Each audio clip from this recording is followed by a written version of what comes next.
네, 감사합니다. 오늘 하나님께서 허락해 주신 생명 양식은 창세기 12장 1절에서 3절과 창세기 17장 1절에서 2절 두 곳이 되겠습니다. 먼저 창세기 12장 1절에서 3절 말씀 봉독하겠습니다. 창세기 12장 1절에서 3절 말씀. 여호와께서 아브라함에게 이르시되 너는 너의 본토 친척 아비집을 떠나 내가 네게 지시할 땅으로 가라. 내가 너로 큰 민족을 이루고 네게 복을 주어 내 이름을 창대케 하리니 너는 복의 근원이 될지라. 너를 축복하는 자에게는 내가 복을 내리고 너를 저주하는 자에게는 내가 저주하리니 땅의 모든 족속이 너를 인하여 복을 얻을 것이니라 하신지라. 그 다음에는 창세기 17장 1절에서 2절 말씀 되겠습니다. 창세기 17장 1절에서 2절 말씀. 아브라함의 99세 때에 여호와께서 아브라함에게 나타나서 그에게 이르시되 나는 전능한 하나님이라. 너는 내 앞에서 행하여 완전하라. 내가 내 언약을 나와 너 사이에 세워 너로 심히 번성케 하리라 하시니 이는 하나님의 말씀이니라. 아멘. 이 시간에 가브리엘 중창단의 찬양이 있겠습니다.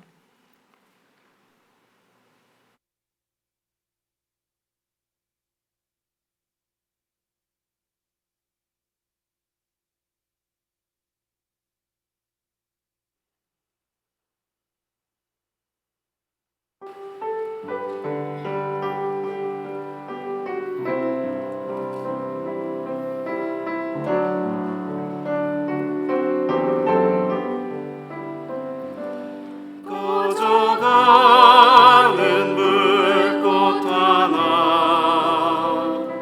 주님 앞에 섭니다. 바람 불지 않도록 주여 도와주옵소서. 예비하지 못한 죄인 기름 없는 등불이라 헛된 세월 보낸 이름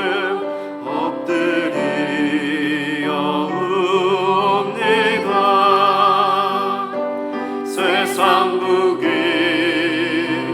날 버리고 세상 관세 날 버려도 아버지의 사랑만은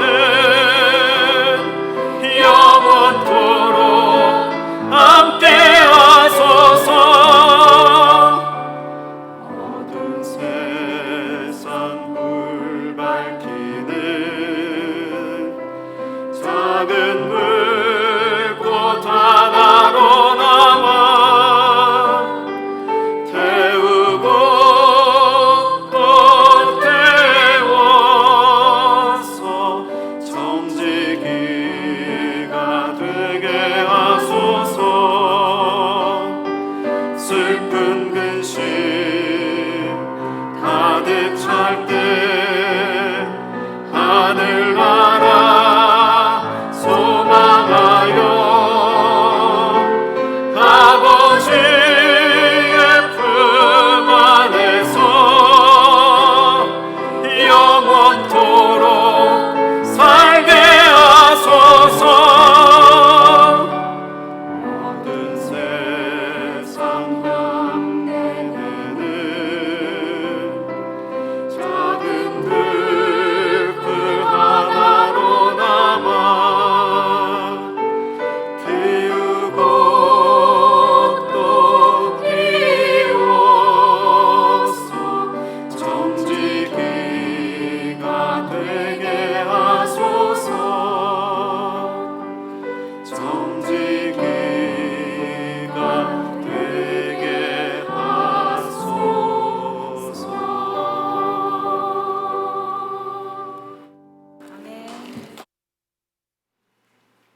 할렐루야. 네, 오늘 하나님께서 저에게 크신 은혜를 허락해 주셨습니다. 지난 주일날 먼저 만나 보셨죠. 그리고 은혜 받으셨는데 원래는 오늘 제가 우리 귀한 목사님에게 이 강의를 부탁드렸는데요. 올랜도에서 제가 비행기가 캔슬돼서 이렇게 지난 주일날 갑자기 부탁드렸는데 또 이렇게 허락하시고 수락하시고 귀한 말씀을 전해 주셨습니다. 주일날 소개를 한번 하셨으니까 오늘 간략하게 소개해드리겠습니다. 오늘 말씀을 증거해 주실 목사님은 노재명 목사님이시고요. 대한신학대학원 대학교에서 구약학 박사 학위를 받으셨고 현재 대한신학대학원 대학교 구약학 교수로 수고하고 계십니다. 아주 유능한 교수님이시면서 또 명강사이시고 구약학의 이렇게 박사님이십니다. 오늘 하나님의 말씀의 제목은 눈을 들어보라 그리고 행하라입니다. 눈을 들어보라 그리고 행하라. 우리 노재명 목사님 나오실 때 오른 두시고 할렐루야로 이렇게 성도의 교제를 나누겠습니다. 할렐루야.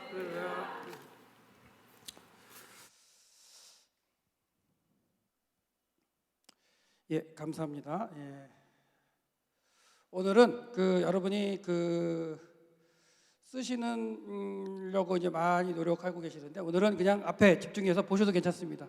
저는 강의를 하거나 설교를 하면 이 파일을 드리는 스타일이에요. 그래서 나중에 혹시라도 드리고 가면 핸드폰에다 이렇게 넣고 나중에 이렇게 넘겨 보시면서 요즘에 스마트폰이 아주 좋아가지고 이렇게 놓고 보시면 자세히 볼 수 있어요. 그래서 굳이 이렇게 쓰셔도 좋고 은혜 받을 쓰셔도 좋고 집중하셔도 좋습니다. 그래서 제목을 보시면 한번 함께 읽어볼까요? 시작.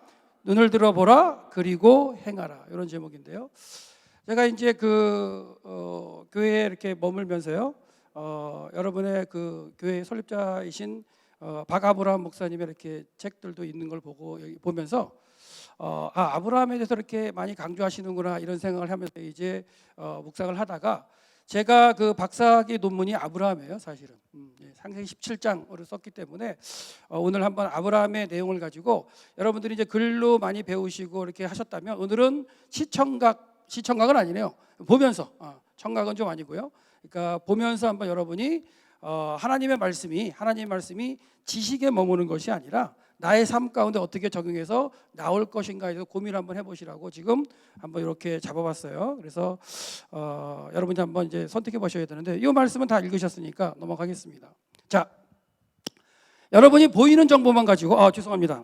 아이고 죄송합니다. 이걸 안 꼈죠?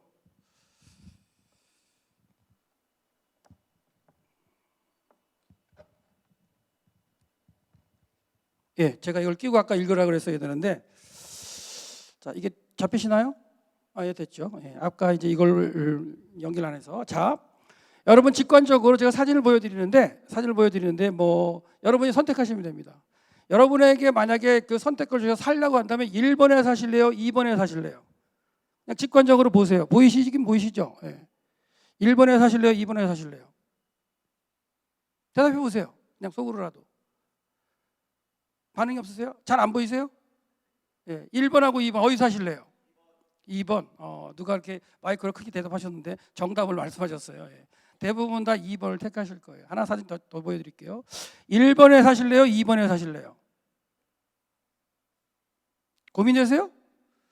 이 고민이 되신다는 건 좀 이제 그래도 신앙을 하시고 좀 문제를 낼 때 고민을 해야 되겠다 이런 생각을 하시는데 그냥 직관적으로 선택하시라는 거예요. 1번에 사실래요? 2번에 사실래요? 예, 마음은 다 2번이시죠? 예, 다 2번일지도 2번. 자, 2번에 선택하실 걸로 생각하는데 1번, 2번 똑같습니다.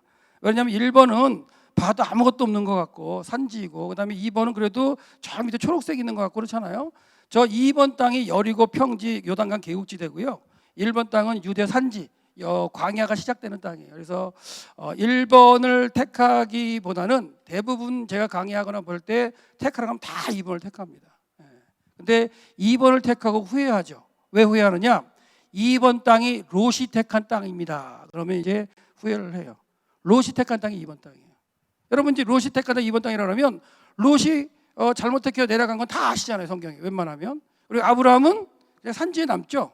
산지가 아까 보였던 그 산지 그 위에도 비가 내리면 이제 초록색 풀이 나가지고 먹고 살긴 하지만 땅의 이 구조상 이런 식으로 저 위가 유대 광야 시작하는 부분이고 저 위쪽에 올라가면 이제 서쪽엔 또 비가 내리기도 하지만 하여튼간 산지와 요단강 계곡지대를 나눌 수 있는 게 성경의 땅의 모습인데요. 요거 생각하신다면 한번 보시면 하나님께서 원하시는 땅이 아까 이제 산지에서 살기를 원하시면서 보내셨는데 자 일단 하란에서 떠났죠. 창세기 12장 1절 말씀에서 3절 말씀은 아브라함이 하란에 머물 때에 하나님께서 본토 친척 아비집을 떠나라 그래서 떠나는 과정이고 그 다음에 가나안 땅으로 들어왔죠. 가나안 땅. 그래서 가나안 땅에 들어와서 이제 하나님께서 이제 그 아브라함과 함께 거니시는 표현인데 재미있는 건 앞에 이제 다시 한번 읽어보면 자 창세기 12장 1절을 한번 제가 읽어볼게요. 여호와께서 아브라함에게 이르시되 너는 너의 본토 친척 아비집을 떠나 내가 내게 지시할 땅으로 가라 이렇게 표현되어 있는데 이게 원문으로 보면 히브리 원문으로 보면 라라는 동사가 쓰였어요. 뭐 어려운 단어 아닙니다. 그냥 라는 까먹으셔도 되고 그게 한글말로 그냥 직역하면 보다는 뜻이에요. 그러니까 너에게 보여줄 땅으로 가라 그런 얘기예요. 그래서 땅의 모습을 아까 제가 보여드렸어요. 이렇게 보여드린 거예요. 아브라함 직접 이 땅을 밟아가면서 본 거예요. 보면서 어느 땅을 선택할 것인가 이제 교육을 받은 거고 여러분은 그 땅을 갔다 오지 않으셨기 때문에 제가 사진으로 한번 어느 땅을 택할 것인가 이제 설명을 드린 거고요. 그래서 여기서 보면 12장 1절은 너는 너의 본토 친척 아비집을 떠나서 내가 너에게 보여줄 땅으로 가라 그렇게 보였어요. 보여줄 땅으로 가라 라라는 단어를 썼는데 그래서 거기 가면 내가 너를 큰 민족을 이루게 하겠다. 지금 아들이 없어요.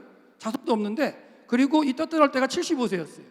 사례는 65세였고 그런 상태에서 거기 가면 내가 큰 민족을 하고 내게 복을 주고 네 이름을 크게 만들어주겠다. 그리고 너는 복의 근원이 될 것이다. 이렇게 얘기하는 거예요.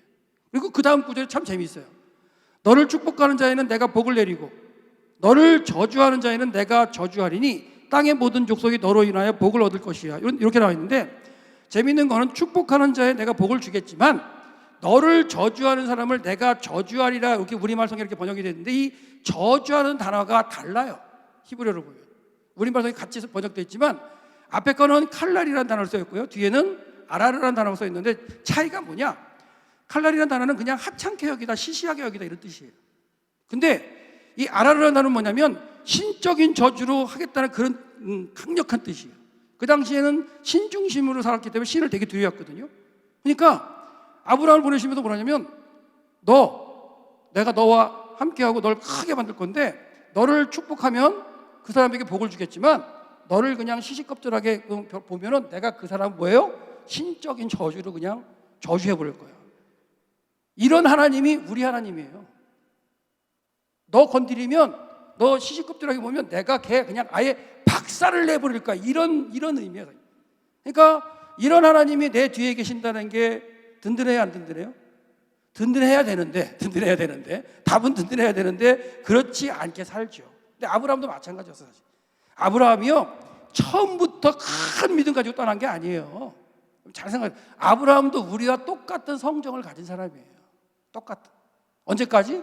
거의 막 99세까지 100세가 되기 전까지는 이리 갔다 저리 갔다 믿으래도 못 믿고 막 떠나긴 떠났지만 하나님이 99세에 나타나셔가지고 그냥 강력하게 그냥 너 그러면 안 되고 확 잡기 전에는 이리 갔다 저리 갔다 그리고 막 아내 말 듣고서 이스마엘도 여러분 내용은 다 아시잖아요. 그걸 제가 좀 정리해 드릴 뿐인데 이처럼 우리 뒤에 계신 하나님은 뭐냐면 너 시시껍질하게 부르네 그러네 내가 그냥 가만둘 거야. 이런 하나님이 우리의 뒤에 계신 하나님이에요. 그 하나님이 계신데 뭘 두려워해요 진짜. 두려울 게 없죠. 이런 모양새인데 아브라함도 이렇게 해서 떠난 거예요. 그래서 떠난 상태에서 이제 가나안 땅에 들어왔는데 하나님께서는 어떻게 보면 아브라함에게 4번의 명령을 하시긴 해요. 명령이 중요하긴 한데 그러니까 가라는 얘기예요. 레크레아는 가라는 얘기예요. 너는 가라 그런 얘기고 히트할라크라는 단어는 뭐냐면 네가 행했는데 스스로 행하라 라는 명령을 4번 정도 주세요. 그래서 4번 정도 줬는데 이것 가운데 이제 아브라함 처음에 12장 1절에서 네가 행해라 했을 때 몸은 떠난 거예요. 몸은 떠났는데 마음까지 하나님과 맞춰가지고 살아간 게 아니에요. 사실 99세가 될 때까지는 하나님의 말씀에서 떠나긴 했지만 어떻게 보면 스스로 막 자기가 선택해서 가는 일이 많았어요.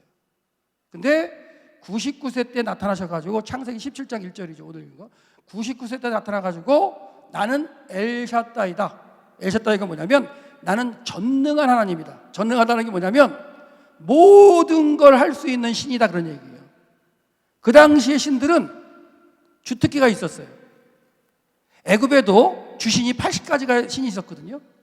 그리고 그게 그리스로 넘어가고 로마로 넘어가지만 여러분 그 유명한 포세이돈이 무슨 신이에요? 로마에 바다를 지휘하는 신이잖아요. 그러니까 아까 우리나라로 할게요. 우리나라 옛날에 산신령이 뭐 하는 사람이에요? 산에서 힘쓰는 사람. 용왕신은 바다에서 힘쓰는 사람. 이렇게 고대에는 신들이 지역신 개념이었어요. 예를 들어서 루트, 공기의 신, 이런 식으로. 그러니까 근데 하나님은 뭐라고 하시냐면 아브라함에게 99세 때 뭐라고 하냐면 나는 전능한 신이다. 모든 것이 가능한 신이라고 얘기하는 거예요. 신관을 바꿔주는 거예요.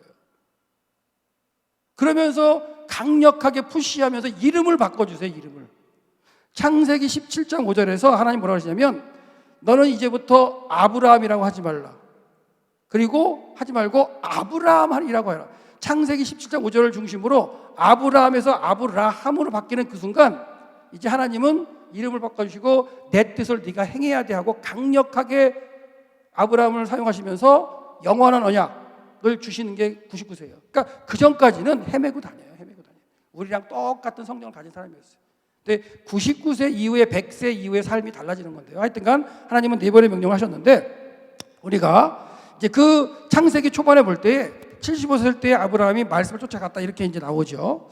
자, 그래서 세겜에 들어왔어요. 세겜에 이제 들어오는데 12장 7절을 읽어드릴게요. 여호와께서 아브라함에게 나타나셔서 말씀하시는데 이것도 재밌는 거예요. 아까 12장 1절에서 내가 내게 보여줄 땅으로 가라 그랬죠. 우리말 성경이 지시할로 번역이 됐지만 원문으로 보면 보여줄 땅이에요. 근데 여기서 원문으로 보면 하나님께서 보여지셨다 이렇게 돼요. 똑같은 라하라를 써요. 그러니까 내가 보여줄 땅으로 가라. 그렇게 놓고 세겜 땅에 들어서 하나님이 보여지신 거예요. 그러면 명령하신데 뭐라 그러냐면 가라 내가 이 땅을 내 자손에게 주리라. 지금 애도 없어요. 애는 여러분 다 아시지만 100세 가야 날 거 아니에요. 그렇죠? 예. 뭐 86세에 난 이세 말도 있긴 하지만 그러니까 애도 없는데 이 땅을 내 자손에 주기로 땅과 자손을 그냥 동시에 약속하시는 거예요. 그렇게 말씀하시니까 그가 아브라함이 자기에게 보여주신 여호와를 위하여 단을 쌓았다. 그게 이제 세겜에 단을 쌓은 건데요. 단을 쌓고는 이제 여기 보면 이제 그리심산과 세겜이 있고 에발산이 있는데 지금의 뭐 이스라엘의 모습이에요. 그리고 거기 가면 세겜에 가면 텔 발라타라 해서 고대 이제 세겜의 모습도 남아 있고요. 저 뒤쪽 위쪽에 그리심산도 이제 보이게 되는데 거기서 머물다 또 하룻길이에요. 세겜에서 베델까지가 한 하룻길로 걸어가면 하룻길에 갈 수 있어요. 지금은 뭐 차 타고 한 30분이면 가지만 걸어서 이제 하룻길을 되는데 올라갑니다. 거기서 베델 동편 산으로 옮겨 장막을 치니 서는 베델이요 동은아이라 그가 그곳에 여호와를 위하여 단을 쌓고 여호와를 불렀어요. 거기 머물다가 또 이제 쭉 내려갑니다. 참 재밌는 게 뭐냐면 하나님이 가나안 땅으로 보내셨는데 가나안 땅 중심에 왔어요. 가나안 중심 도시가 세겜이라고 볼 수 있고 그 다음에 베델로 왔는데 아브라함이 그냥 통과를 해요. 통과하면서 갑니다. 그래서 저 밑에 네겝까지 내려가요. 베델 갔다가 저기 네겝까지 나가는 거예요. 점점 내려가요. 네겝은 어디냐면 약속의 땅의 가장 남쪽 지역으로 애굽과의 경계 지역이 네겝이에요. 경계 지역이. 하나님께서는 가나안 땅을 보내셨고 가나안 땅의 중심부에 세겜에 들어와서 이 땅을 네 자손에게 주리라고 말씀하셨고 그리고 하룻길을 올라가서 베델에 가서 하나님께로 여호와를 위해서 단을 쌓는데 아브라함이 거기에 머물지 않고요. 점점점 더 내려가가지고 네겝 지역에 가요. 우리말 성경에 남방이라고 표현되어 있는데 네겝은 아까 말씀드린 대로 이스라엘 땅과 애굽 땅의 경계 지역이라고 볼 수 있어요. 근데 그 경계 지역에 살면 문제가 돼요. 하나님이 원하시는 그냥 교회 한가운데 하나님이 원하시는 신앙 중심 한가운데 하나님이 원하시는 가나안 땅 한가운데 살면은 그래도 문제가 없는데 경계 지역에 살면 문제가 생겨요. 경계라는 게 뭐예요? 세상과 교회의 경계, 신앙과 약한 적의 경계. 그 경계 지역에 살면 참 문제가 생겨요. 아브라함이 여기 경계에 살다가 딱 두드려 맞은 게 기근이 생겨요. 그래서 애굽 내려가요. 이삭도 100여 년 후에 이 네겝 지역 브엘라엘에 살다가 흉년을 만나는 거예요. 근데 그때는 애굽으로 안 가고 그랄 땅으로 올라가죠. 그거는 이제 제가 이제 이번 시간이 아니니까 넘어가는데, 그러니까 경계의 선신앙이 되면 안 돼요. 차라리 세상으로 가려면 가고. 왜? 세상으로 가서 얻어 터지고 깨닫고 들어오면 되는데 이 경계에서 사는 게 문제예요. 진짜 경계에 선 신앙이 성경 전체로 보면 문제가 됩니다. 왔다 갔다 하다가 아예 나가려면 나가서 바깥 생활하다가 아예 두드러 맞고 다시 회개하고 돌아오면 되는데 이 경계에서, 그래서 경계에 살다가 결국 여기서 흉년을 만나죠. 이게 이제 남방 지역의 모습이에요. 아라드 쪽의 모습인데 뭐 이렇게 비가 내리면 이렇게 풀이 나가지고 뭐 양념소들이 풀을 뜰 수도 있겠지만 하여튼간 네겝에 거하다가 흉년을 만나죠. 그 땅에 네겝에 기금이 있으므로 아브라함이 애굽에 우거하려고 그리 내려갔다. 그래서 그 당시에 흉년을 만나면 무조건 내려가는 게 애굽이에요. 왜 그러냐면 그 애굽 땅은 비가 내리지 않아도 먹고 살릴 수 있는 땅이에요. 비가 내리지 않아도 이따 보여드리겠지만 나일강이 범람해서 그 충족도를 내주면 거기에 씨만 뿌리면 아주 잘 자란 땅이 나일강이었기 때문에 그 당시에 먹을 게 없다. 무조건 사람들은 애굽 가야지. 그러고 애굽 가는 거예요. 아브라함도 똑같았어요. 처음에 흉년 만나니까 하나님이 가나안 땅으로 가랬는데 가나안 땅에 들어왔다가 흉년 만나니까 어디로 가요? 바로 그냥 애굽으로 가요. 그러니까 애굽으로 가게 되죠. 그래서 고센 땅 보시면 저기 아주 비옥하게 보이시잖아요. 저 나일강 삼가주 지역으로 아주 풍요로운 땅이에요. 여기 보시면 여기가 이제 여기가 시나이 반도죠. 여기 시나이 반도. 아주 색깔로 비교해봐도 완전히 다르죠. 고센 땅이 보이니까 애굽은 저렇게 아주 좋은 땅이고요. 이거 보시면 요거는 이제 나일강은 아니고 나일강이 수로를 파요. 바로가 수로를 파가지고 물을 끌어들여가지고 농사짓는 땅이에요. 그러니까 사람의 힘으로 땅을 파가지고 물을 끌어들여가지고 그 물로 농사짓는 땅이 애굽 땅이에요. 그러니까 애굽은 사람의 힘으로 먹고 사는 땅이에요. 대명사예요, 대명사. 그래서 하나님은 발로 물대는 땅이다 이런 표현도 써요. 뭐냐? 발로 수차를 굴려가지고 물을 끌어다가 농사 짓는다는 거예요. 하늘에서 비가 안 와요. 1년가에 50mm 이상 안 와요. 겨울 농사인 밀과 보리 농사를 질래도 최소한 200mm가 내려야 겨울 농사를 질 수 있어요. 그러니까 애굽은 50mm, 100mm밖에 안 내리기 때문에 절대로 농사 지을 수 있는 땅이 아니에요. 근데 농사를 져요. 어떻게? 사람의 힘으로. 발로 물 수차를 돌려서 끌어다가 농사를 지어요. 그러니까 그 사람들은 생각이 다 어디가 있을까요? 땅에 가 있어요. 땅으로부터 물을 공급받으니까. 하늘로부터 물이 안 와요. 그러니까 이런 개념으로 애굽 땅에서 이렇게 풍성하게 이제 누리는 건데요. 자, 발로 물대는 땅이에요. 지금은 이걸 소가 이렇게 뺑뺑 돌려가지고 수차를 돌려 물을 끌어올리는데 우리나라에도 강화도에 가면 아직도 수차를 갖다가 돌려서 물을 끌어올리는 그런 그 흔적이 남아 있어요. 발로 물대는 땅이죠. 사람의 힘으로. 결과적으로 애국 가서 많은 사건이 이제 생겼어요. 그건 생략하고. 거기서 또 하나님께서 또 개입하셔가지고 사라를 이렇게 다시 또 끌어주시고 해서 많은 재물을 모으고 다시 올라오죠. 아브라함이 애굽에 나올 때 그와 그의 아내와 모든 소유며 롯도 함께 왔다. 다시 또 네겝으로 왔어요. 예. 아브라함과 이제 육지 풍부했다. 그래서 네겝까지 왔다가 다시 또 베델로 올라갑니다. 베델까지. 베델까지 올라가는데 그가 남방에서부터 발행하여 베델의 이름에 베델과 아이 사이 전에 장막치고 여호와의 이름을 불렀던 그 장소에 왔어요. 그래서 처음으로 단을 쌓고 이름을 불렀던 거에 다시 왔어요. 근데 여기 다시 왔을 때는 이제 문제가 생겨요. 뭐가 생기느냐? 롯과 아브라함이 이제 헤어지는 장면이 나와요. 재미있는 건 베델에서 왜 헤어지느냐? 이게 나중에 베델이 되는 거예요, 야곱이. 이거는 이제 이 베델은 아브라함 때는 베델이 아니라 루스로 불렸겠지만 나중에 이제 야곱이 나중에 베델로 붙여지고 그 이후에 모세가 쓰기 때문에 상관없이 베델을 쓰지만 아브라함 때는 루스였어요. 사실 루스였는데 그 루스에서 와가지고는 아브라함과 그 롯이 분가를 하는데 재미있는 거는 함께 거하지 못한다고 그 성경에 나오는데 그 함께 거하다는 단어가 나사라는 히브리어 단어인데 이 나사는 어디서 쓰이는 거냐면 함께 들어올린다는 거에 쓰여요. 주로 함께 들어올리는데 뭘 들어올리냐면 언약궤를 들어올리는 이런 표현을 써요. 그러니까 뭔가 함께 들어올리는 거에 쓰이는 게 나사라는 단어예요. 그렇다면 아브라함과 롯이 어쩌면 함께 하나님의 언약을 이렇게 들어올리는 과정으로 써 있을 수 있는 단어예요. 근데 그걸 함께 하지 못하고 뭐예요? 분가하는 거예요. 분리가 돼요. 분리가 되는 이유가 뭐냐면 부유해서예요. 롯도 많이 있었고 그 다음에 아브라함도 많아요.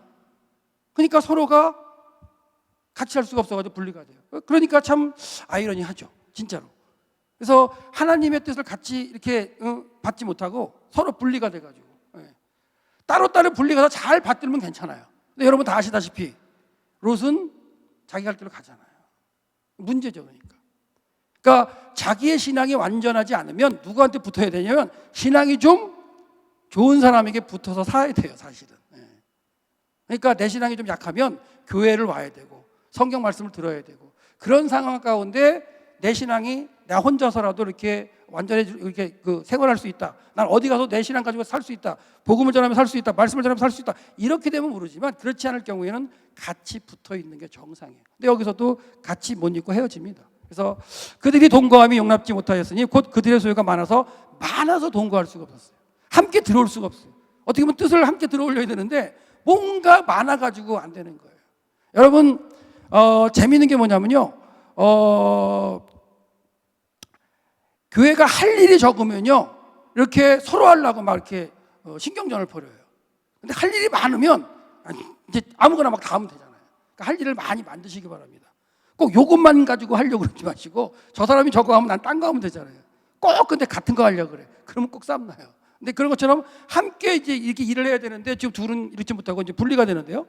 그래서 아브라함이 뭐라고 하냐면, 아브라함이 롯에게 뭐라냐면, 우리는 한 골육이니 나나 너나 내 목자나 내 목자 다투게 하지 말자. 다투는 게 아니다. 뜻이 아니다. 내 앞에 온 땅이 있지 않느냐. 하나님 약속하신 가나안 땅이 많지 않냐. 네가 좌하면 내가 우하고 네가 우하면 나가. 네가 먼저 택해, 이런 얘기예요. 네가 먼저 택해라. 근데 이게 무슨 말이냐면, 유대인들은 앞을 동쪽이라고 생각했어요. 그러니까 성경을 이해할 때 유대인의 개념, 유대인이라기보다도 그 성경의 땅의 사람들이겠지만 성경 시대의 개념을 좀 이해를 하셔야 되는데, 우리 시대로 이해를 안 하고 그 성경의 땅의 사람들은 앞이 동쪽이었어요. 앞이. 그러면 오른쪽은 남쪽이 되고요, 자연적으로 왼쪽은 북쪽이 돼요. 그러면 네가 좌하면 내가 우하고 네가 우하면 네가, 이게 무슨 말이냐면 네가 북쪽으로 간다면 내가 남쪽으로 갈게. 그러니까 베델이 가운데 지역으로 본다면 아브라함이랑 롯이 가나안 땅에 들어와서 북쪽에부터 들어와가지고 쭉 지나다가 세겜에 지나서 베델에 올라가다가 쭉 통과해 남쪽까지 가봤잖아요. 그러니까 북과 남으로 왔다 갔다 해본 거예요. 그러니까 베델에서 네가 북쪽으로 가면 내가 남쪽으로 갈게. 네가 남쪽으로 가면 내가 북쪽으로 갈게. 그래서 네가 먼저 택해. 이렇게 얘기한 거예요. 네가 좌하면 내가 우하고 내가 우하면 내가 좌할게. 이것도 이제 여러분에게 정확하게 또 그 말씀을 드려야 되니까, 에스겔 16장 46절에 보면 이런 말씀이 나와요. 내 형은, 여기서 내는 뭐냐면 예루살렘이에요. 예루살렘. 내 형은 그 딸들과 함께 내 왼쪽에 거하는 사마리아다. 그러니까 예루살렘이 지금 여러분들 보시면 여기는 보이시죠? 여기가 예루살렘이에요. 여기가 사마리아고. 그렇다는 얘기는 왼쪽이 북쪽이에요. 그리고 내 아우는 그 딸들과 함께 내 오른쪽에 거하는 소돔이다. 이런 표현이 나오죠. 그렇기 때문에 좌나 우는 그런 게입니까? 네가 저쪽으로 가면 난 북쪽으로 가면 난 남쪽으로 갈게. 이 얘기는 무슨 말이냐면, 빨간색으로 쳐진 저게 요단강 계곡지대로 약속의 땅의 범위예요. 경계예요. 이 서쪽 땅. 그러니까 빨간색의 아래쪽 부분이 서쪽인데 그 아래쪽 부분이 하나님이 약속하신 약속의 땅의 경계 지역이에요. 그러니까 하나님의 약속하신 땅에서 네가 북쪽으로 간다면 내가 남쪽으로 가고, 네가 남쪽으로 간다면 내가 북쪽으로 가고. 그러니까 우리가 분리가 되긴 되지만 뭐 하자? 하나님의 땅에서 머물자라고 얘기하는 거예요. 근데 롯은 그런 선택을 안 해요. 롯이 딱 보고 눈을 들어서 앞을 봅니다. 앞이 아까 뭐라 그랬어요? 동쪽이라고 그랬잖아요. 동쪽을 딱 내려다 보니까 요단강 계곡지가 쫙 보이는데, 아까 여러분이 택한 2번 땅이에요. 그 땅이. 이거 2번 땅이 쫙 보여요. 제가 베델 동편 아이서표를 딱 써보니까 그 밑에 물이 많은 것처럼 보여요. 그거 택하고 내려가는 거예요. 아브라함은 그래도 하나님의 뜻을 받고서 온 사람이기 때문에 어느 땅에 거할 줄 알아요. 우리가 분리는 분리되지만 함께 동거하지 못하고 함께 뜻을 받들지 못하지만 분리가 되긴 되는데, 그래도 약속의 땅에는 머물러라. 내가 남쪽으로, 네가 남쪽 가면 되고, 이렇게 얘기했는데 롯은 자기의 눈을 이렇게 들어요. 들어가지고 앞을 봅니다. 그 말씀을 한번 보면, 자 10절입니다. 이에 롯이 눈을 들어, 그의 눈, 여기 원문을 보면 그의 눈을 들어요. 롯이 눈을 들어 요단들을 바라본즉, 여기도 라예요. 그래서 뭘 볼 것인가가 아주 중요합니다. 하나님이 보여주실 걸 보고 가야 정상인 거예요. 여기 지금 롯은 뭘 보는 거냐면 자기 눈을 들어가지고 하나님이 원하지 않는 걸 보고 있는 거예요. 어딜 봐요? 요단 계곡 골짜기를 쫙 내려다보는 거예요. 근데 딱 보니까 저 밑에 소알까지 보이시죠? 화면에 저 밑에 소알까지 물이 넉넉했대요. 근데 모세가 비유하기를 어떻게 비유하냐면, 여호와께서 소돔 고모라를 멸하시기 전이었기 때문에 여호와의 동산 에덴 동산처럼 같았고 애굽 땅과 같았대요. 여러분 아까 애굽 땅 물 다 보여드렸죠? 물이 그냥 천지고 거기에 그냥 그 물로 인해서 그냥 비옥한 그런 걸 보였잖아요. 그러니까 이미 애굽에 가서 경험하고 올라온 롯이에요. 그 똑같은 현장을 자기 눈으로 보고서는 어떻게 해요? 내려가는 거죠. 근데 재밌는 건 뭐냐면 여기서 물이 넉넉하다는 단어를 갖다가 히브리어로 찾아보면 이게 마시케라는 단어인데 이거는 하늘에서 주신 물이 아니에요. 인간이 개간해서 만들어놓은 물이에요. 뭐 물을 가다 놓는다든가. 그러니까 애굽 땅도 물을 갖다 어떻게 했다 그랬어요? 끌어들였다 그랬잖아요. 요단강 계곡지도 마찬가지예요. 요단강 계곡지에도 1년 가야 100mm 이상 비가 안 와요. 여리고에서 제가 비를 맞았는데 부슬부슬 내리는 비예요. 그거밖에 없어요. 그러니까 여리고 지역도 하늘에서 내리는 비로 살아가는 땅이 아닙니다. 애굽 땅하고 똑같아요. 재밌는 건 뭐냐? 아브라함이 떠났던 메소포타미아 지역, 티그리스 강과 유프라테스 강, 하란과 갈대우로가 있는 그 땅도 하늘에서 내리는 비로 살아간 땅이 아니에요.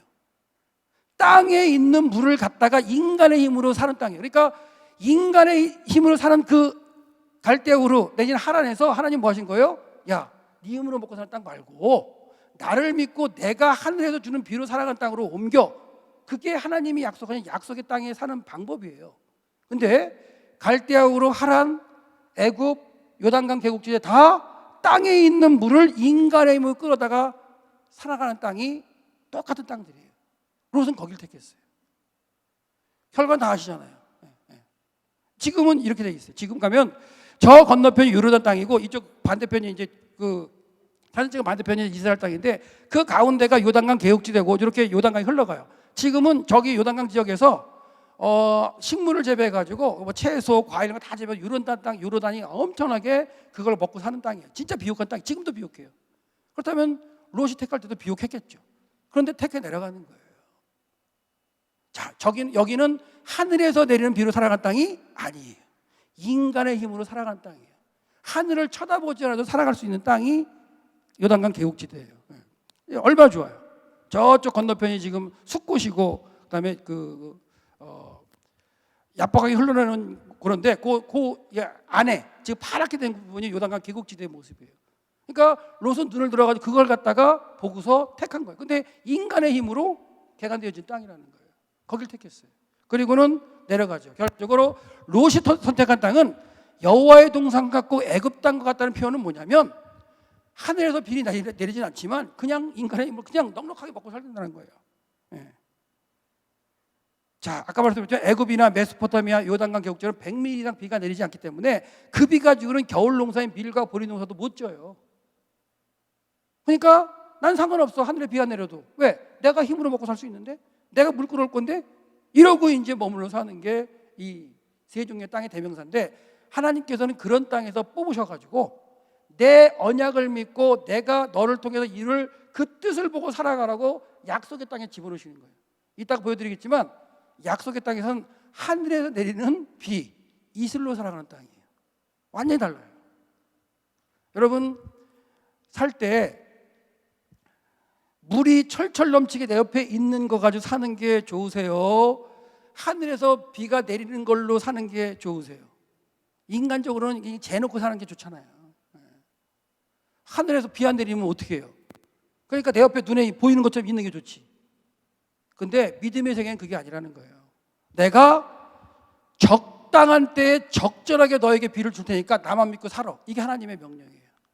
약속의 땅에 사는 방법은 하나님을 믿고 사는 거예요. 어떤 거? 적당한 때에 적절하게 주겠다. 많이 주는 거 아니에요. 조금 주는 거 아니에요. 적절하게 주시는 거예요. 많이 주면 감당 못해서 그것 때문에 망해요. 우리 하나님이 내가 네 사정을 다 하니까 내가 적당한 때 적절하게 줄게. 근데 인간적으로 사는 건 뭐예요? 내 눈에 보이니까 물 퍼다 먹으면 살지. 그러고 사는 거예요. 네, 그런 땅의 대명사인데 그래서 결과적으로 요단 계곡지대는 2번 땅이 이렇게 지금도 풍부하게 사는데 그런 땅을 롯이 택했다는 거예요. 이건 넘어가고요. 결과적으로 거하다가 이제 소돔 지역까지 들어가는데 자, 하나님이 주신 땅을 한번 제가 읽어드릴게요. 가나안 땅, 약속의 땅은 내가 들어가서 얻으려는 땅은 내가 나온 애굽 땅과 같지 않다. 자, 애굽 땅과 하나님이 원하시는 땅은 달라요. 자, 애굽 땅에서는 거기서는 너희가 파종한 후에 씨를 뿌린 후에 발로 물대기를 채소밭에 물을 댔대요. 그러니까 인간의 힘으로 수차를 굴려 물을 댔다는 거예요. 하늘에서 내려오는 비로 안 했다는 거예요. 근데 너희가 건너가서 얻을 땅은 산과 골짜기가 있어서 하늘에서 내리는 비를 흡수하는 땅이다. 하늘에 내가 비를 안 주면 너희 못 살아가. 그러니까 하나님을 믿고 잘 살면 하나님이 시기적절하게 비를 주신다는 거예요. 여러분은 아무리 힘들어도 지나면 은혜죠. 아닌가요? 아무리 힘들어도 진짜 성도는 지나가면 그게 은혜예요. 내가 아무리 어려운 상황을 만나도 무조건 감사하세요. 지나면 그게 은혜가 되거든요. 그러니까 하나님께서 분명히 아시고 책임지실 거라는 게 말씀하시네요. 그래서 너희가 건너서 올 땅은 산과 골짜기가 있어서 하늘에서 내리는 비를 흡수하는 땅이요, 내 하나님 여호와께서 권고하시는 땅이다. 세초부터 세말까지 내 하나님 여호와의 눈이 항상 그 위에 있는 땅인 거예요. 없는 것 같지만 때에 따라 주실 거라는 거예요. 내 눈앞에는 없는데 분명히 네가 그거 쓸 때는 내가 주겠다는, 그게 하나님께서 주신 약속의 땅의 개념인 거예요. 재놓고 사는 땅이 아니에요. 물 철철 넘치고 있는 땅, 그런 게 아닙니다. 여러분, 물이 있는데 그게 무슨 믿음이에요? 그냥 갖다 퍼서 먹으면 되는데. 근데 물도 없는데 하나님이 때가 주시면 주실 거야. 이게 믿음인 거죠. 그러니까 하나님 그걸 요구하시는 거예요. 아브라함이 또 그런 걸 요구하셨는데, 여호와께서 너희 땅에 이른 비와 늦은 비를 적당한 때에 내리시더니, 적당한, 너무 중요한 거예요. 적당한 거.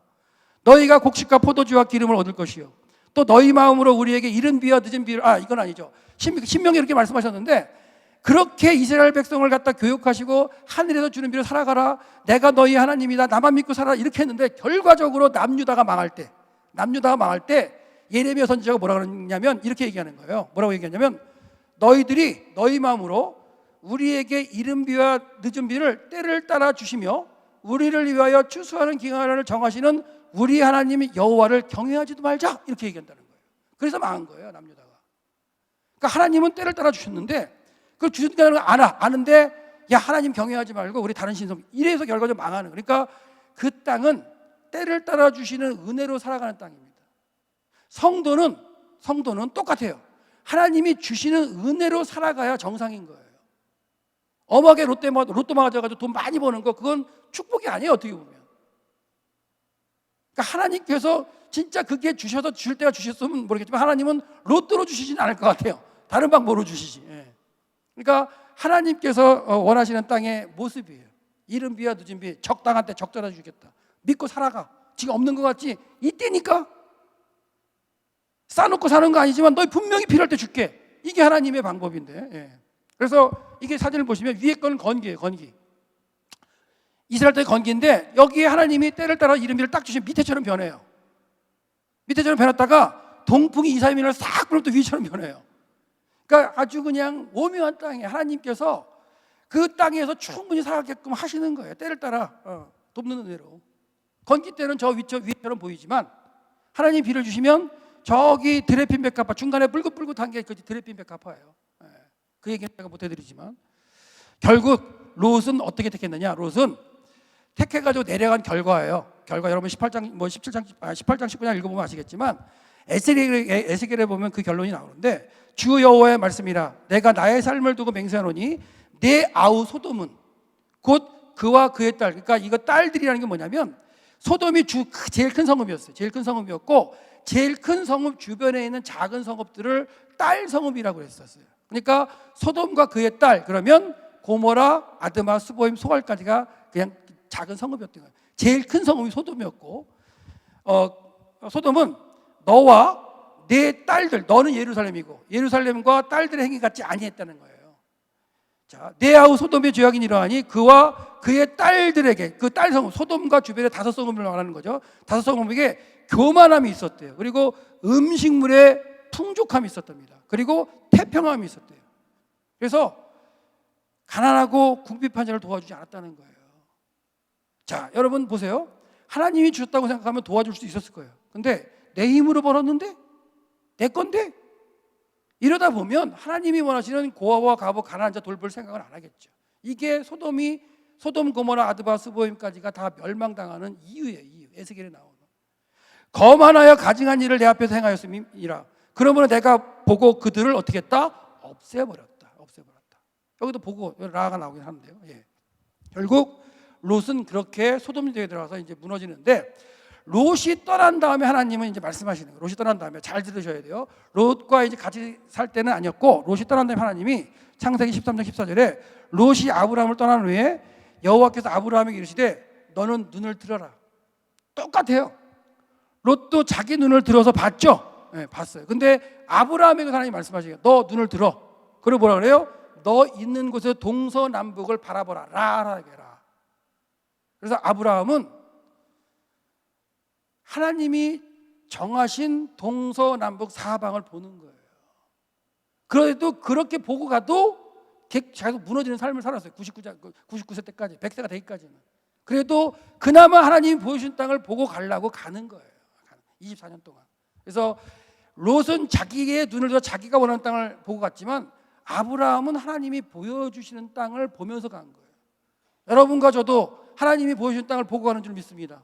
그게 정상인 거예요. 그게 성경적으로. 자, 근데 원문을 보면 롯이 눈을 들어서 봤다는 거나 아브라함이 눈을 들어 봤다는 거 똑같은 구조예요. 이름만 바뀌었어요. 그러니까 모세가 기록할 때 이런 걸 생각하고 기록하는 거예요. 똑같이 그 구조를 갖다 만들어 가지고 롯이 눈을 들어 그의 눈을 들어 봤다. 아브라함이 그의 눈을 봤다. 보는 행위는 똑같지만 본 게 달라요. 아브라함은 하나님이 정하신 걸 보는 거고 뜻을 보는 거고 롯은 자기가 원하는 걸 보는 거고 다르죠. 그러면서 하나님께 뭐라 하시냐? 내가 보여준 보이는 땅 보여주라. 이것도 라해라. 보여주는 땅을 내가 너와 내 자손에게 주리니 영원히 이르리라. 또 약속하시잖아요. 떠난 후에 내가 내 자손으로 땅의 티끌같이 하리니 사람이 땅의 티끌을 셀때 내 자손도 세리라. 너는 일어나 그 땅을 종과 행으로 행하여 보라. 히트할랄 거야. 이것도 행해라. 스스로 다녀보라니까. 내가 보여줬지. 다녀봐.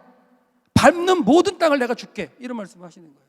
하나님이 보여주시고 그게 끝나는 게 아니라 보여주신 다음에 스스로 가야 돼요. 여러분에게 뭔가 보여주셨다면 여러분이 가야 된다는 거예요. 보고 끝나면 아무것도 아니에요. 봤으면 뭐 해야 되냐면 행해서 스스로 가야 돼요. 그 가운데 하나님과 동행하시면 하나님이 이루시는 것, 나를 통해서 이루신 것, 아브라함을 통해서 이루시는 걸 체험하기를 원하시는 게 하나님이에요. 그래서 이런 말씀을 하셨죠. 결과적으로 근데 이제 뭐냐면 아브라함이 스스로 막 다녀본 거예요. 다녀봤는데 아까 75세 때 사건이라면 75세 때 사건이고 분리된 사건이 한 76세 정도의 사건이라면 그 이후에 99세가 되는 동안 아브라함이 자기가 살아봤거든요. 막 살아봤는데 엉망으로 살죠. 잘 사는 것 같지만 잘못 살고. 왜? 아들을 약속하셨는데 10년이 지나도 없어. 그러니까 옆에 있다가 사례가 뭐라 그래? 사례가 하가를 들여가지고 아들 좀 낳아. 그러니까 그걸 홀딱 들어가지고 뭐예요? 또 취해가지고 또 아들 낳기도 하고 그런 사건이 벌어지죠. 그래서 86세 때에 아들을 낳긴 낳았어요. 낳긴 낳았는데 이스마엘을 낳았고 내 자식이라고 생각하는 거죠. 아브라함은 하나님이 주신 씨라고 생각하는 거예요. 근데 하나님이 원하신 뜻은 아니었죠. 그걸 어떻게 할 수 있냐면 창세기 16장 마지막 절에 아브라함이 그 이스마엘 얻을 때가 86세라고 나와요. 근데 한 장을 딱 넘기면 한 절이 이동해. 한 절. 16장 마지막 절에 한 장을 딱 넘기면 17장 1절에 오늘 본문 읽은 거 아브라함 99세 때 이렇게 나와요. 그렇다는 얘기는 그 사이 한 절 넘어가는데 13년이 흘렀는데 그 13년의 기간 동안에 아브라함이 어떻게 살았다는 걸 아무 얘기도 안 해요. 모세는. 왜? 하나님과 상관이 없었기 때문에. 아무 얘기도 안 해요. 한 절 넘어가면 13년 훌룩 가요. 그러면 그동안 아브라함이 뭐 했을까요? 그동안 이스마엘이 자기 자손이라고 생각하고 이 얘를 통해 하나님이 이루실 거라고 생각하고 온갖 힘을 들여서 키웠을 거예요. 세상적으로 막 돈 많으니까 다 키우고 뭐. 근데 그게 하나님 뜻에는 아무것도 안 맞기 때문에 기록이 아무것도 없어요. 그거 어떻게 할 수 있느냐?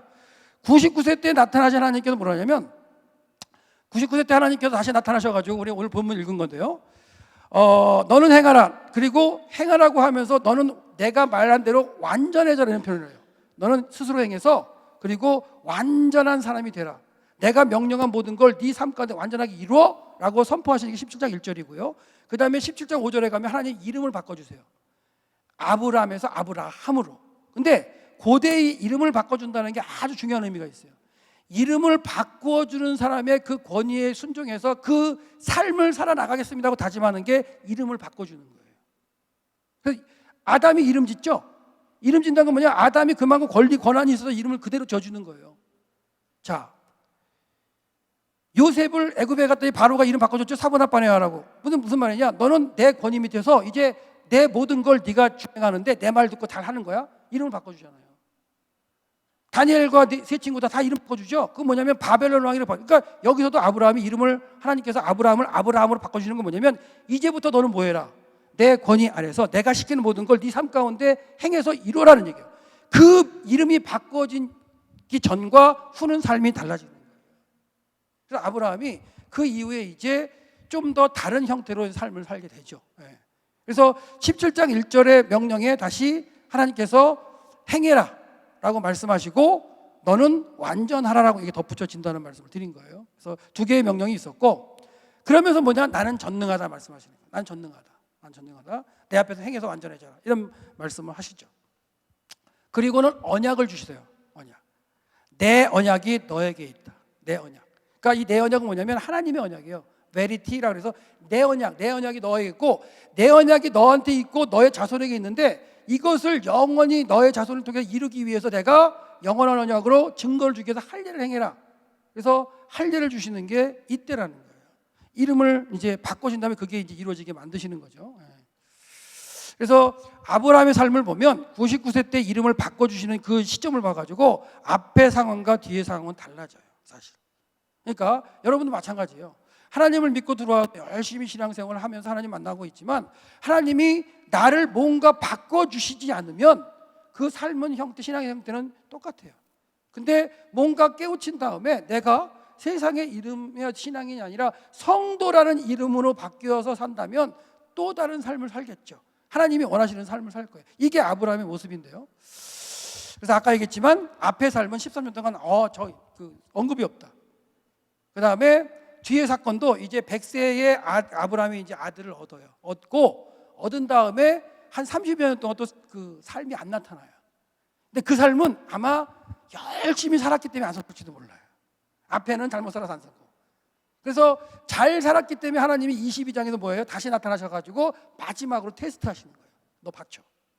너 잘 살아왔는데 그 아들 네가 잘 키웠는데 바쳐봐. 그래서 하나님이 또 이제 나타나시는데요. 22장 보시면 자, 이제 빨리 한번 가볼게요. 22장 1절. 그 이후에 하나님이 아브라함을 시험하시려고 그를 부르시니 아브라함아 하셨다. 이렇게 하셨는데 직역을 제가 해봤는데요. 그리고 일들이 있었다. 그리고 그 하나님이 아브라함을 시험하셨다. 그리고 그를 부르셨다. 이렇게 가는 상태에서 보시면 자, 여호와께서 말씀하셨다. 취해라. 누구를? 이제 사랑하는 내 독자 내 아들 이삭을 취해라. 그리고 가라. 모리아 땅으로. 그리고 드려라. 거기서 번제로 내가 내게 말하는 그 산들 중에 하나에서 이렇게 이제 표현되는데 세 가지 명령을 하시는 거죠. 취해라. 그리고 가라. 드려라. 이건 뭐예요? 자기에게 씨를 주신 그 이삭을 다시 하나님께 드리라고 이제 명령을 받은 거예요. 이 명령을 받았을 때 아브라함이 이제 어떻게 하느냐가 문제가 되는 거죠. 앞에서는 이스마엘 막 얘기할 때 하나님 이스마엘이나 하나님 앞에 살게 해주세요. 이삭 필요 없어요. 막 이러잖아요. 다른 자녀 필요 없어요. 17장에서 그랬단 말이에요. 근데 아브라함이 이름이 바꿔준 상태에서 하나님의 전능하심을 깨닫고 쭉 살아간 다음에 마지막으로 명령되는 게 뭐냐면 너 그렇게 공들였던 그 이삭 바쳐 라고 했을 때 어떤 반응을 보일까 하나님 테스트 하시는 거예요. 근데 원문을 보면요, 아브라함 그 명령을 받고, 자 이걸 보시면 되네요. 명령을 받았어요. 그럼 자 그리고 아브라함이 아침에 일어났다. 그리고 그가 나귀의 안장을 지웠다. 그리고 그가 아들 이삭과 그리고 함께 두 산을 취했다. 그리고 그가 나무에를 쪼갰다. 그리고 하나님이 자기가 말씀하신 그 장소로 갔다. 이게 이제 모세가 이렇게 기록하는 건데요. 이 5문장을 그냥 순식간에 그냥 지나가는 거예요. 어떻게 보면 이렇게 표현하는 건 뭐냐면 아브라함의 행동이 그냥 일사천리로 진행된다는 표현이에요. 이게. 그러니까 명령을 주셨을 때 고민하고 그런 게 아니라 바로 일어나고 안장을 지우고 취하고 쪼개고 가는 거예요. 명령하신 장소로. 이게 아브라함이 마지막 하나님께 테스트받는, 믿음을 테스트받는 마지막 장면이거든요. 우리에게 남은 장면일 수도 있어요. 그러고서는 3일째 되는 날 뭐예요? 또다시 눈을 들죠. 아까 롯도 눈을 들어서 본 거 있고요. 아브라함도 보게 하신 거 있는데 여기도 마찬가지로 뭐예요? 여기 똑같은 거죠. 제3일이 되었다. 그리고 아브라함이 그의 눈을 들었다. 그리고 뭘 보느냐? 그리고 그가 멀리 그 장소를 봤다. 그 장소가 어디냐면 하나님이 말씀하신 모리아 산들 중에 한 산이에요. 지금 아브라함은 눈을 들어 뭘 봐요? 하나님이 명령하신 명령을 보고 하나님이 원하시는 걸 보고 가고 있는 거예요. 마지막까지. 그리고 보고 가죠. 그래서 똑같은 구조인데 여기에 이제 멀리서 보면 이런 모양인데 여기가 이제 지금은 황금돔이 있는 산이에요. 여기가 예루살렘 성전이 있었고 그다음에 뭐 솔로몬 성전이 지어 있던 곳이고 아브라함 이삭을 바친 곳인데 멀리서 봤겠죠. 본 상태에서 이제 그 산을 올라가면서 대화를 하죠. 자, 이삭이 물어요. 아버지요. 예, 왜 아들아? 그러니까 불과 나무는 있는데 번제할 어린 양이 없습니까? 그러니까 아브라함이 얘기하죠. 아들아, 번제할 어린 양은 하나님이 자기를 위하여 친히 준비하시리라 이렇게 되는데 여기도 원문을 보면 어순이 도치돼가지고 하나님이라는 단어가 강조돼요. 하나님이 준비하실 거예요. 하나님이. 그러니까 이런 모습 가운데 대화를 하고 올라가죠. 그리고 하나님이 그에게 이르신 곳에 이른지라 이에 아브라함이 그곳에 제단을 쌓고 나무를 빼놓고 그 아들을 결박했어요. 그리고 제단 위에 놓고서 손을 내밀어 칼을 잡고 죽이려 할 때 하나님이 급하시죠. 이제 아브라함이 그대로 다 하니까 이제 하나님이 급하세요. 아브라함아, 아브라함아 부르시는 거예요. 두 번 부르시면서 이제 세우시는 거죠. 세우고서 뭐라 그래요? 여호와의 사자가 하늘로부터 그를 불러 이르시되 아브라함아, 아브라함 하시는 자 아브라함 내가 여기 있나이다. 사자가 이르되 그 아이에게 손을 대지 말라. 그에게 아무 일도 하지 말라. 내가 내 아들 내 독자까지라도 내게 아끼지 아니하였은즉 내가 이제야 내가 하나님을 경외하는 줄 알아. 아브라함 믿음이 완성되는 모습으로 끝나요. 여기서 끝나면 재미가 없어요. 번제는 드려야 되잖아요. 그래서 그 다음에 보세요. 또 나와요. 아브라함이 뭐예요? 그의 눈을 들어요. 그러니까 눈을 든다는 표현이 많이 나와요. 지금 그의 눈을 들어서 뭘 봐요? 살펴본 적은 라예요. 라 또. 눈을 들어서 본 즉 뭐예요? 뿔이 걸린 수양 한 마리를 발견하는 거예요. 하나님 준비하신 거죠. 자, 보고 가만히 있으면 된다 그랬어요? 안 된다 그랬어요? 여러분, 뜻을 보고 봤네, 저거네, 저렇게 되네. 그리고 머물러 있으면 안 돼요. 봤으면 뭐 해야 돼요? 가야 돼요. 가야 돼요. 깨달은 사람, 먼저 본 사람이 하는 거예요. 교회 일도 먼저 본 사람이 하는 거지. 내가 보고 이거 해 시키는 게 아니고 내가 이걸 보면 먼저 가서 해야 돼. 그러니까 눈을 들어 보고 한 수양이 뒤에 있는 뿔이 걸려 있는 걸 봤는데 아브라함이 가요. 갑니다. 가서 가져오죠. 그리고 그거 가지고 먼저 드리는 거예요. 그러니까 여러분 중요한 게 있어요. 롯도 그랬고 아브라함도 그랬는데 다 자기 눈을 들어서 본 거는 다 있어요. 근데 뭘 보느냐가 중요해요. 뭘 보느냐. 내가 진짜 하나님의 말씀을 받고 성도로서 내 스스로 볼 수 있다면 보세요. 그게 안 보인다면 나보다 신앙이 앞선 분들의 멘토를 데리고 멘토로서 가서 묻고 보시기 바랍니다. 그게 성경이고 그 성경을 가지고 잘 깨닫게 하신 게 여러분에게 주신 구속사 시리즈 될 수도 있죠. 아브라함 얘기 많이 나오잖아요. 그 가운데 먼저 하나님께서 보신 분이 여러분에게 소개해 준다면 여러분도 이제 그렇게 따라가면 볼 수 있는 거예요. 그래서 먼저 앞서가면서 보여주셨던 그 믿음의 길들을 보시고 머물러 있는 게 아니라 봤으면 뭐 한다? 가야 된다는 거. 스스로 행해야 된다는 거. 믿으시기 바랍니다. 그리고 행하시기 바랍니다. 이게 하나님이 우리에게 주신 소망이고 우리가 해야 할 일들이. 그래서 제가 이제 직역을 할게요. 22장 3절인데 히브리를 직역해봤어요. 그리고 아브라함이 그의 눈을 들었다. 그리고 그가 보았다. 라라는 단어죠.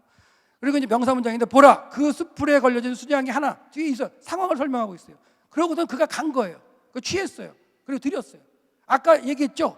떠나라 그럴 때 뭐 했다고요? 아침에 아브라함의 한 행동이 순차적으로 계속되는 것처럼 쭉 모세는 그렇게 설명하고 있다고. 여기도 마찬가지예요. 그의 눈을 들었죠. 하나님께서 이제 그만 스톱 됐어. 네 믿음 내가 알겠어. 그리고서 아브라함은 그러면 눈을 들은 거예요. 하나님이 준비하신 걸 본 거예요. 보고 머물러 있지 않았어요. 갔어요. 가서 취했어요. 가져와서 하나님께 감사제로 드렸습니다. 이게 본 사람이 하는 거예요. 못 보면 움직이지도 못해요. 근데 보고도 머무를 수도 있어요. 하지만 하나님이 원하시는 건 보고 가서 행하는 걸 원하세요. 스스로 행하는 거. 아브라함도 앞에 99세 이전에 스스로 행한 적 있죠. 그때는 하나님의 뜻을 정확하게 몰랐기 때문에 막 스스로 행하니까 헤매다가 갔죠.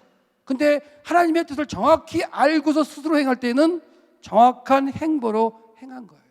그리고 마지막에 가서는 진짜 하나님께 명령하신 대로 자기 아들 잡아 죽이려고 했을 때 하나님이 믿음을 인정하셨고 그 인정하신 가운데 보게 하시고 그리고 이 가운데 하나님의 뜻을 이루는 모습을 볼 수 있습니다. 자, 그래서 마지막 구절 읽겠습니다. 다 같이 한번 읽게요. 시작. 아브라함이 그 땅 이름을 여호와 이레라 하였으므로 오늘날까지 사람들에게 이르기를 여호와의 산에서 준비되리라 하더라. 이게 여호와의 이래예요. 재미있는 건 요 여호와라는 단어는 다 알죠. 하나님의 이름이고 이레라는 단어가 뭐냐면 아까 라라는 단어의 미래형이에요.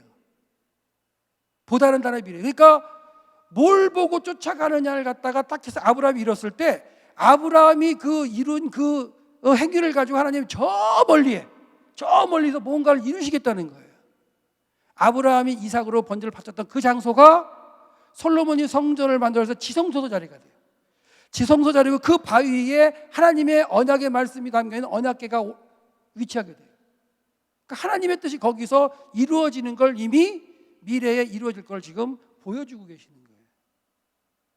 그러니까 여러분이나 저나 여태까지 하나님의 말씀을 따라온 거 아닌가요? 그러니까 수요일 날도 이렇게 오셨잖아요. 오신 김에 하나님의 말씀 들었을 때 하나님의 보여주시는 걸 보시기 바랍니다. 내가 원하는 걸 보지 마시고 하나님이 원하시는 걸 보여주고, 그게 안 보이면 뭐 하라고요?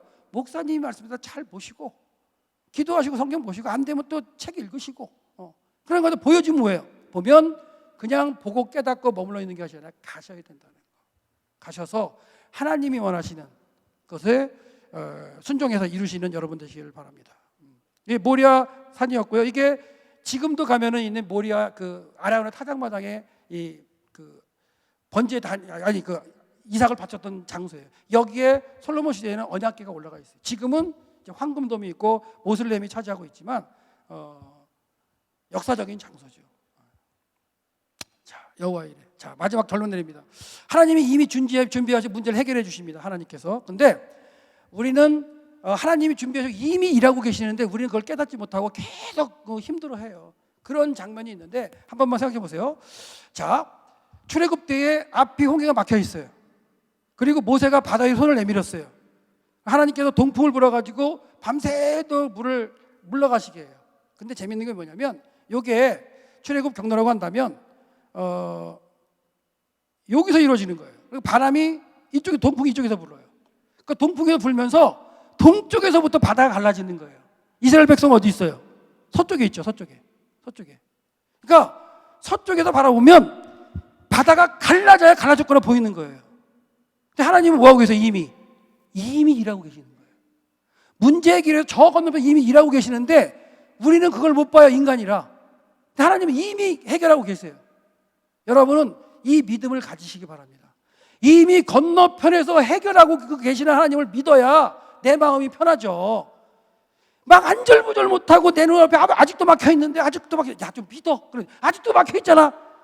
그러지 마시고 믿음 좋은 선배가 믿읍시다. 하나님은 이미 우리를 위해 일하고 계십니다. 해결하고 계십니다. 그러면 믿고 기도하면 내 눈앞에서 벌었을 때 아멘 하고 할 텐데, 그렇게 마음 졸이고 있다가 탁 하면 어휴 그러면서 뭐예요? 민망하잖아요. 못 믿었던 게. 우리 하나님은 이미 저 건너편 뭐하고 계신다? 일하고 계신다는 거 믿으시기 바랍니다. 늘 푸른 교회를 통해서 하나님의 구속의 역사가 이루어질 줄 믿습니다. 저 건너편에서 먼저 일하고 계시기 때문에 우리가 믿고 반응만 한다면 내 눈앞에 열릴 때 믿어지는 게 아니라 이미 저 건너편에서 일하고 계심을 믿고 내 삶 가운데 할 때 나도 열렸을 때 감사로 하나님께 고백할 수 있는 거예요. 그게 믿음입니다. 믿으시기 바랍니다. 마지막 테스트. 자, 어디에 사실래요? 1번에 사실래요? 2번에 사실래요? 이제 고백하세요. 1번에 사실래요? 2번에 사실래요? 예? 예, 아직도 고백이 안 나오죠. 예. 예, 힘들긴 힘들어요. 자, 1번에 사시기 바랍니다. 이런 사람도 있어요. 1번의 마음을 가지고 2번에 살겠다. 예, 그러시면 안 되고 1번에서 하나님이 주시는 양식 가지고 그걸로 넉넉히 살 수 있어요. 넉넉히. 자, 1번에 사시면서 하나님의 소망을 이루어드리는, 하나님 거를 보고 나가시는 늘푸른 교회 성도들 다 되시기를 소망합니다. 기도하시겠습니다. 사랑의 하나님 감사합니다. 저희들이 하나님의 자녀로서 하나님의 주시는 말씀을 기억하고 하나님의 보여주시는 그 하나님의 역사를 우리가 체험하며 하나님의 보여주시는 일들을 내 삶 가운데 이루기 위해서 모여서 기도하고 성경 공부하고 또한 하나님의 믿음을 나타낼 수 있는 신앙들 되게 하여 주시옵소서. 내가 보는 것을, 내가 원하는 것을 보는 것이 아니라 하나님께서 원하시는 것을 보고 가고, 봤다면 내가 달려가서 그 일을 성취하기 위해서 내가 스스로 움직일 수 있는 성도들 되게 하여 주시옵소서. 모든 것 감사드리었고 이번도 말씀 우리 주 예수 그리스도 이름 받들어 기도를 섭나이다. 아멘.